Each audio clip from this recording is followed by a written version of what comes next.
It started on one of those long, lonely stretches of highway that seem to go on forever. You know the type, where the trees lean in, swallowing the road, and the only light is the beam of your truck's headlights slicing through the dark. I was hauling a late-night load from Kansas to Colorado, my radio buzzing faintly with static, and a thermos of lukewarm coffee sitting in the cup holder. The night was as quiet as a church on Monday morning. Around mile marker 220, I spotted it, a figure on the side of the road, hunched over like they were fixing a flat or maybe just sitting there. First, I didn't think much of it. You see a lot of strange stuff on the road.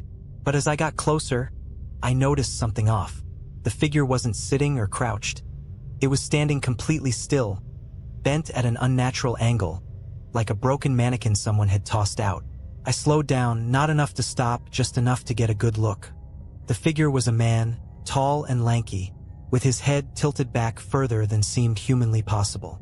His face, God, his face. It was pale and smooth, like wax, with 2 black pits where his eyes should have been. No nose, no mouth, just those empty, staring sockets. I hit the gas, hard. My heart was pounding so loud I thought it might drown out the growl of the engine. Just a trick of the light, I told myself. You're tired, Chase. Too many hours on the road. But as I glanced in the rearview mirror, I saw him step onto the asphalt and start walking. If you're a trucker like me, you know the rules of the road. Don't stop unless you absolutely have to, and never, ever pick up hitchhikers. So when I spotted the same man, a few miles down the highway, standing under a broken streetlight, my blood went cold. I hadn't passed any other cars. There was no way he could have gotten ahead of me. This time, I didn't slow down. I gripped the wheel tighter, my knuckles turning white, and barreled past him. But as I sped by, the streetlight flickered on, and I caught a glimpse of something that'll haunt me forever. His face. It wasn't the same. Now, there was a wide, jagged smile where his mouth should have been, like someone had taken a knife to his face. And those empty sockets? They were filled with a deep, glowing red. I drove for what felt like hours, the figure's image burned into my brain. The highway seemed endless, the night darker than ever. I turned on the radio, desperate for some noise, some distraction. But all I got was static. And then, clear as day, a voice crackled through. "Chase," it said, low and raspy, like it was coming from the bottom of a well. "Why won't you stop?" I slammed the radio off, my heart pounding. I didn't know how he knew my name, and I didn't want to find out. Around 3 a.m., I pulled into a truck stop, one of those rundown places where the lights flicker and the bathrooms haven't been cleaned since the Reagan administration. The parking lot was nearly empty, just a couple of other rigs and a beat-up station wagon. I figured I'd grab some coffee, maybe shake off whatever weirdness I just experienced. Inside, the air was thick with the smell of burnt grease and old cigarettes. The cashier, a tired-looking guy with bags under his eyes, nodded at me as I poured myself a cup of the black sludge they called coffee. "You look like you've seen a ghost," he said, his voice flat. "Something like that," I muttered, not wanting to get into it. But as I turned to leave, I froze. Through the glass door, I saw him, standing next to my truck, his head tilted, that jagged smile stretched across his face. He was closer now, close enough that I could see the way his skin didn't quite fit, like it was stretched too tight over his skull. "Hey," I said to the cashier, my voice shaking. "You see that guy out there?" The cashier glanced outside, then back at me. "What guy?" I didn't sleep that night, didn't even try. I just sat in my truck, the doors locked, my eyes scanning the mirrors for any sign of him. But he was gone, or so I thought. The rest of the drive was uneventful, almost eerily so. No sign of the figure, no strange voices on the radio. By the time I reached Colorado, I'd almost convinced myself it was all in my head. A hallucination brought on by too many hours on the road and not enough sleep. But then I saw the note. It was tucked under the windshield wiper, written on a scrap of paper that looked like it had been torn from an old notebook. The handwriting was jagged, almost childlike, and the words sent a chill down my spine. "See you soon, Chase." I don't know who or what he was, but I do know one thing. I haven't driven that route since. and I never will, because some roads aren't meant to be traveled. After that night, I tried to shake it off. I really did. Truckers like me, we've seen some strange stuff. Sometimes it's just your mind playing tricks, the monotony of the road messing with you. But the thing is, this wasn't just something I could chalk up to a long haul and bad coffee. The note, the way he knew my name, it wasn't over. For a couple of weeks, things were quiet. I stuck to my usual routes, stayed clear of mile marker 220, and tried to pretend like nothing happened. But the feeling didn't go away, that crawling sensation like someone was watching me, even when I was parked at home. Then, about 2 weeks later, I picked up a load heading east. It was supposed to be an easy haul, nothing unusual. The route was familiar, mostly highways with plenty of stops along the way. I was almost looking forward to it. Figured maybe I'd shake off whatever had been haunting me. But somewhere near Missouri, it started again. It was late, past midnight, and the highway was dead. No cars, no lights, just me and the hum of the engine. The moon was full, casting a pale glow over the trees. I remember looking at the clock, 12:47 a.m., when I first heard it. A faint tapping noise, like rain hitting the roof. Except there was no rain. The tapping grew louder, more deliberate, like someone was drumming their fingers against the cab. My hands tightened on the wheel, my eyes darting to the side mirrors. Nothing, but the tapping didn't stop. It moved, circling the truck, first on the roof, then the passenger side, then the back. I told myself it was just debris, a branch maybe, or something loose in the trailer. But deep down, I knew better. My throat was dry as I glanced at the rearview mirror, and that's when I saw it. The figure was back. He was perched on the top of the trailer, crouched low like some kind of animal. His head was tilted at that unnatural angle, his empty sockets glowing faintly red in the moonlight. And that smile, that horrible, jagged smile, it was wider now, stretching almost ear to ear. I slammed the brakes hard. The truck screeched to a halt, the trailer swaying dangerously behind me. I threw open the door, jumping down into the cold night air. My flashlight was already in my hand as I swung it up, scanning the top of the trailer. Nothing. He was gone. I didn't sleep that night. I pulled into the nearest truck stop, parked under the brightest lights I could find, and locked the doors. But even with the engine off and the cab quiet, I couldn't shake the feeling that he was still out there, watching. Around 3 a.m., I heard footsteps. Slow, deliberate crunching against the gravel outside. My breath caught in my throat as I peered out the window. At first, I didn't see anything, just the empty parking lot and the glow of the gas station in the distance. But then, out of the corner of my eye, I saw movement. He was standing at the edge of the lot, just outside the circle of light. His head tilted, his arms hanging limply at his sides. He didn't move, didn't blink, just stared. I wanted to run. Every instinct screamed at me to fire up the truck and get the hell out of there. But I was frozen, paralyzed by the sheer impossibility of what I was seeing. He shouldn't be real. He couldn't be real. And yet, there he was. Then he took a step forward. My hand fumbled for the ignition. I twisted the key, the engine roaring to life as I slammed the truck into gear. The headlights cut through the darkness, illuminating the figure for just a second before he disappeared. I didn't stop, didn't even look back. I just drove. But as the miles ticked by, I realized something was wrong.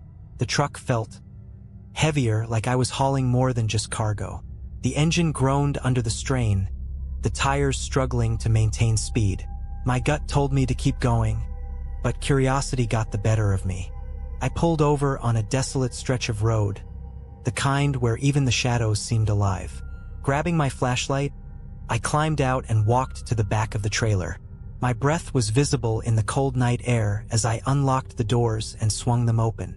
At first, I didn't see anything. The trailer was empty, just like it should have been. But as I stepped inside, the air grew colder. My flashlight flickered, the beam cutting in and out like a dying bulb. That's when I saw them. Handprints, dozens of them, smeared across the walls and floor of the trailer. They were dark, almost black, and wet to the touch. My stomach churned as I realized what I was looking at. Blood. I slammed the doors shut and jumped back into the cab, my hands shaking as I pulled back onto the highway. I didn't stop again until I reached my destination. But when I dropped off the load and inspected the trailer, the handprints were gone. No blood, no trace of anything unusual, just an empty truck. That was the last straw. I called my dispatcher and told him I was done, at least for a while. I needed time to figure out what the hell was happening, to get my head straight. But deep down, I knew this wasn't something I could just leave behind, because no matter where I went, no matter how far I drove, I always felt it. That creeping sensation, like someone was sitting just behind me, waiting, watching. And then one night I found another note. It was tucked under the wiper again, written in that same jagged handwriting. "You can't outrun me, Chase." After I found the second note, I didn't bother pretending everything was fine anymore. I parked my truck in the driveway and locked every damn door in my house. I even nailed a couple of boards over the windows for good measure. Paranoia doesn't even begin to describe what I was feeling. The thing was, I wasn't just scared, I was angry. Who or what was this thing? How did it know my name, where I'd be, and how to leave me those notes without a trace? I hadn't told anyone about what happened on the highway. Hell, I hadn't spoken to anyone other than my dispatcher and the cashier at the truck stop. And yet, it was like this thing was in my head, one step ahead of me every single time. For about a week, nothing happened. No notes, no weird tapping sounds, no glowing red eyes watching me from the shadows. I started to think maybe I'd finally shaken it. Maybe I was just losing it after all. But then, the nightmares started. In the first dream, I was back in my truck, driving down that same dark stretch of highway. The road stretched on forever, and the trees on either side were bare and blackened, like they'd been scorched in a fire. My radio crackled with static, the faint sound of my name whispering through the white noise. "Chase!" I glanced in the mirror, and there he was, sitting in the passenger seat like he'd been there the whole time. His smile stretched impossibly wide, the jagged edges of his teeth catching the dim glow of the dashboard lights. I tried to slam on the brakes, but they didn't work. The truck kept going, faster and faster, the engine roaring like a freight train. "Chase!" he whispered again, his voice like nails scraping down a chalkboard. "Why do you keep running?" I woke up drenched in sweat, my heart hammering in my chest. The room was pitch black, and for a split second, I thought I saw him standing in the corner, his head tilted at that unnatural angle. But when I blinked, he was gone. The nightmares came almost every night after that, each one worse than the last. Sometimes, I'd see him standing at the foot of my bed, just staring. Other times, I'd wake up to the sound of that tapping, soft at first, then louder, circling the room like he was pacing outside the walls. I started sleeping with a baseball bat next to me, though I wasn't sure what good it would do against something like him. One night, I finally snapped. I hadn't slept in days, and the constant feeling of being watched was driving me insane. So, I did something stupid. I decided to confront him. I don't know what I was thinking. Maybe I figured if I faced him head-on, it would all stop. Or maybe I just wanted answers. I grabbed my flashlight, my bat, and a bottle of whiskey for courage, and I headed out to my truck. If he wanted to find me so bad, I'd give him what he wanted. I started driving with no real destination in mind, just cruising down the back roads and waiting for him to show up. The night was eerily quiet, the only sound the rumble of the engine and the occasional howl of wind. I kept my eyes on the mirrors, scanning for any sign of him. But mile after mile passed, and there was nothing, just the empty road stretching endlessly into the darkness. And then, around 2 a.m., I saw it. At first, it was just a flicker of movement in the corner of my eye. But as I rounded a bend, my headlights caught him standing in the middle of the road, his arms hanging limp at his sides. His head was tilted back, that grotesque smile practically splitting his face in two. I hit the brakes hard. The truck skidded to a stop just feet away from him, but he didn't move. He just stood there, staring at me with those empty sockets, daring me to do something. My hands were shaking as I grabbed the bat and stepped out of the cab. "What do you want from me?" I shouted, my voice echoing into the night. "Why are you following me?" He didn't answer. Instead, he tilted his head even further, the bones in his neck making a sickening crack. Then he took a step forward. I swung the bat, aiming for his head. But before it even connected, he vanished, just blinked out of existence, like he was never there. My chest heaved as I looked around, spinning in circles, the bat gripped tightly in my hands.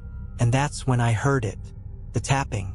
It was coming from the truck, loud and frantic, like something or someone was inside. My heart sank as I turned toward the cab, the windows fogged up from the inside. The tapping grew louder, more frantic, until it sounded like whatever was in there was trying to claw its way out.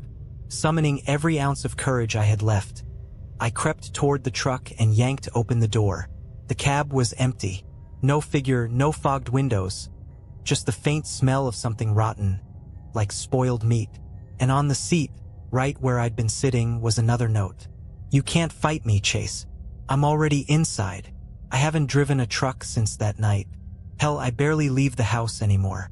But the thing is, I don't think it matters. No matter where I go, no matter how many locks I put on the doors, he's always there, watching, waiting. And sometimes late at night, when the house is quiet and I'm lying in bed, I hear it, the tapping.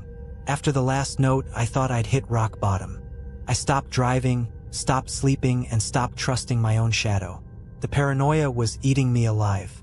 I couldn't shake the feeling that he was everywhere, lurking in the dark corners of my home, standing just out of sight in my reflection, waiting in the silence when the world went still. But the thing that scared me most wasn't what I could see. It was what I felt. A weight pressing on my chest, a creeping cold that seemed to follow me everywhere.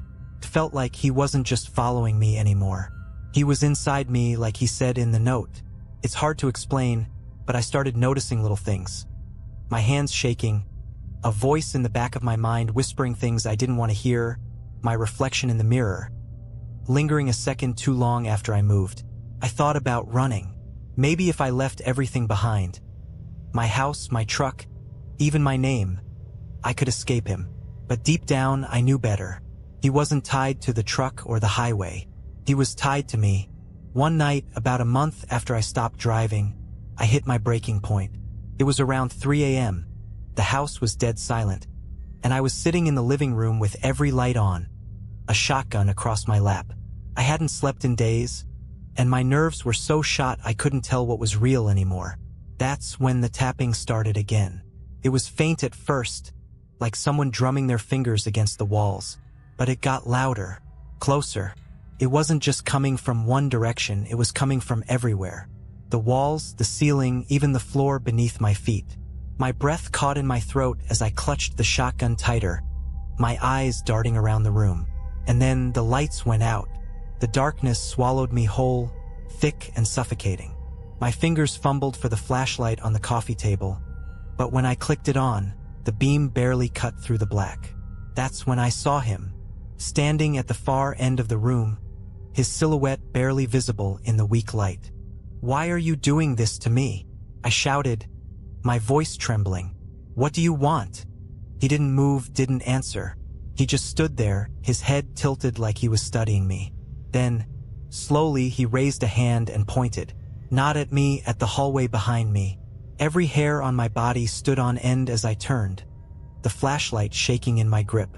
The beam lit up the hallway, empty except for the shadows that seemed to ripple and twist like they were alive. And then I saw it, a door I didn't recognize. It was old, with peeling paint and a rusted handle, and it was standing wide open at the end of the hall. The tapping was coming from inside. I should have run. Every instinct screamed at me to get the hell out of there. But something was pulling me toward the door, something stronger than fear. It was like he was drawing me in, daring me to cross the threshold. The closer I got, the colder the air became. My breath fogged in front of me, and the smell of rot grew stronger, almost choking. The tapping was deafening now, echoing around me, filling my head until I thought my skull might split open. I stepped through the door. The room on the other side was wrong. The walls were made of this pulsing, black substance, like living shadows, and the air was thick and heavy, pressing down on me like a weight. The tapping was everywhere, but now it was mixed with whispers, low, guttural voices that seemed to come from the walls themselves. And in the center of the room, standing perfectly still, was him. His smile was gone now, replaced by a gaping black void that seemed to stretch endlessly into his face. His eyes burned red, brighter than ever, and his arms hung unnaturally long at his sides, the tips of his fingers brushing the floor. "Why me?" I whispered, my voice barely audible over the noise. He didn't answer, not with words anyway. Instead, he raised one long, spindly finger and pointed at me. And suddenly I understood. He wasn't after me. He was after my fear. Every moment I'd spent running, every sleepless night, every second I'd spent looking over my shoulder. It had been feeding him, making him stronger. He didn't just want to scare me. He wanted to consume me. I don't know what came over me in that moment. Maybe it was desperation, or maybe I just didn't have anything left to lose. But instead of running, I stepped closer. "You want me?" I said, my voice shaking. "Then take me. But I'm done being afraid." For the first time, his expression changed. The smile faltered, the red in his eyes dimmed, and the tapping stopped. The room fell silent, the oppressive air lifting slightly. I took another step forward, gripping the shotgun tighter. "You don't scare me anymore," I lied. He tilted his head, studying me, and then slowly he began to back away. The shadows around him rippled and twisted, pulling him into the darkness. His form faded, and the last thing I saw before he disappeared was his smile, curling back into that jagged, impossible grin. And then he was gone. The door slammed shut behind me, and I was back in my living room, the lights flickering back on like nothing had happened. That was 6 months ago, and I haven't seen him since. But sometimes, late at night, I hear the tapping. It's faint and distant, like a reminder that he's still out there, watching, waiting. I don't know if I really scared him off or if he's just biding his time. But one thing's for sure, you can't run from the things that haunt you. You can only face them, and hope they don't follow you back. 6 months of quiet was long enough to convince myself that maybe, just maybe, I'd beaten him. Sure, I still double-checked my locks and slept with a light on. Sure, the sound of tapping on a window or a creaking floorboard still made my stomach twist into knots. But he hadn't shown up again, and I was slowly starting to believe that whatever I'd done that night had worked. Until last night started like any other evening. I'd fallen into a routine dinner, a couple of beers, and a bad movie on TV to distract myself before bed. Around midnight, I switched everything off and climbed under the covers. Sleep came quickly, too quickly. I dreamed of the highway again, the same endless stretch of asphalt cutting through the dark, the trees leaning in like they wanted to swallow me whole. But this time, I wasn't in the truck. I was standing in the middle of the road, barefoot, the pavement cold under my feet. The air was thick and still, and in the distance, I could see headlights approaching. My heart pounded as the truck drew closer, the rumble of the engine growing louder. Something about it felt wrong. The headlights were too bright, the sound too distorted, like it was coming from underwater. The truck slowed as it reached me, the engine idling as the cab came to a stop just a few feet away. I couldn't move, couldn't speak. The door swung open, and a figure climbed out. It was me. I stared, my breath caught in my throat as my double stepped onto the pavement. He looked exactly like me. Same clothes, same haircut, same tired eyes. But there was something off about him, something I couldn't put my finger on. He smiled, and that's when I saw it. The jagged edges. The same impossible, unnatural grin I'd seen on him. "Why are you here?" I managed to croak. My double tilted his head, studying me with those empty black eyes. "I told you, Chase," he said, his voice a distorted echo of mine. "I'm already inside." I woke up gasping, my heart hammering against my ribs. The room was dark, and for a moment, I couldn't tell if I was still dreaming. Then I heard it, the tapping. But this time, it wasn't coming from the walls or the windows. It was coming from inside the house. I grabbed the shotgun from under my bed, the barrel cold in my hands as I crept toward the noise. The tapping was rhythmic, deliberate, like someone was knocking just softly enough to drive me insane. It led me down the hallway, past the living room and into the kitchen. That's when I saw the door. It wasn't the same as before, no peeling paint or rusted handle. This one was pristine, like it had just been installed. It didn't belong, couldn't belong. And yet, there it was, standing wide open at the far end of the room. The tapping stopped. I stood frozen, my breath coming in short, shallow gasps. I didn't want to go through that door. Not again. But I knew, deep down, that this was it. This was the end of the road, one way or another. So I tightened my grip on the shotgun and stepped through. The room on the other side was completely dark. Not just dark, empty. Felt like stepping into a void, like the world had been erased around me. The air was cold and still, and the only sound was the pounding of my heart in my ears. Then, out of the darkness, I heard his voice. "You've been running for so long, Chase. Aren't you tired?" I spun around, aiming the shotgun into the void. "Show yourself," I shouted, my voice cracking. "Let's end this." His laughter echoed all around me, deep and guttural. "End it?" he said. "Oh, Chase, this is only the beginning." Suddenly, the room wasn't empty anymore. Figures began to emerge from the darkness, their shapes twisted and wrong. Some crawled on all fours, their limbs bending at impossible angles. Others stood hunched, their heads cocked like they were listening to something I couldn't hear. All of them had that same jagged smile, those same glowing red eyes. And at the center of them all was him. He stepped forward, his movements slow and deliberate, like a predator stalking its prey. The figures parted for him, their heads turning to watch as he approached. His smile was wider than ever, stretching so far it looked like it might split his face in half. "You can't fight me, Chase," he said, his voice low and distorted. "You can't escape. You can't win. I'm a part of you now." For a moment I froze. He was right, I couldn't fight him. Not here. Not in this place. But maybe I didn't have to. "You want to be a part of me?" I said, lowering the shotgun. "Fine. Let's see if you can handle it." Before he could react, I raised the barrel to my chest and pulled the trigger. The sound was deafening, and for a moment, the world went white. When I came to, I was lying on the floor of my kitchen, the shotgun clutched in my hands. My chest was heaving, but there was no blood, no wound, just the faint smell of smoke and the distant echo of his laughter. I don't know what happened that night. I don't know if I drove him out or if he's still hiding somewhere, waiting for the right moment to strike. But I do know one thing. I'm still here, and as long as I'm breathing, I'll keep fighting. Because sometimes, the only way to beat the darkness is to let it know you're not afraid to face it.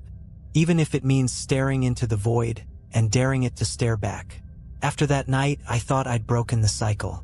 The shotgun blast, the confrontation, it felt like I'd taken control for the first time since this nightmare began. For weeks, things were quiet. No tapping, no notes, no red eyes watching me from the shadows. But the quiet didn't bring peace. It brought something worse. The first sign that something wasn't right came about a month after I pulled the trigger. I was standing in front of the bathroom mirror, shaving. My hand was steady, my face calm. For the first time in months, I looked like myself again. But as I leaned in to rinse the blade, I caught it, the tiniest flicker of movement in the corner of the mirror. It wasn't me. It was my reflection. It lingered, just a fraction of a second longer than it should have. Its eyes locked on mine even as I turned away. My heart stopped. I forced myself to look back, but by then it was gone. Just my own tired face staring back. I told myself it was nothing, just a trick of the light, a leftover thread of fear my mind hadn't let go of yet. But deep down, I knew better. The next time, it was the tapping. It started faint, almost imperceptible, so soft I could have sworn it was my imagination. But it grew louder, more deliberate. This time, it wasn't on the windows or walls. It was coming from inside my head, like a second heartbeat pulsing in my skull. "Not again," I muttered, clutching my temples as I staggered to the kitchen. I turned on every light in the house, the shadows shrinking back to the corners. The tapping didn't stop. It followed me, growing louder with each step. And then it stopped. Dead silence. I turned around, and there he was. He wasn't standing in the shadows this time. He wasn't lurking in my mirrors or hiding behind doors. He was right there, standing in the middle of the room, grinning that jagged, impossible grin. His form was clearer now, more solid. Like he wasn't just some figment of my imagination anymore. "You can't get rid of me, Chase," he said, his voice low and guttural. "I'm not just inside your head. I am your head." I tightened my grip on the counter, my knuckles white.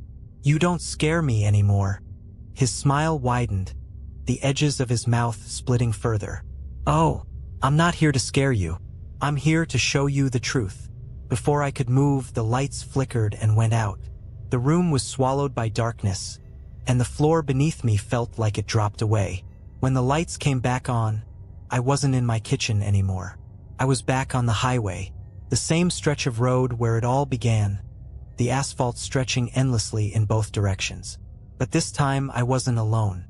He was there, standing in the middle of the road, his form towering and distorted, like a shadow made flesh. And behind him, the highway was lined with figures. Dozens, maybe hundreds of them, all standing perfectly still. Their faces were blurred, their features twisted and wrong, but I knew who they were. They were me.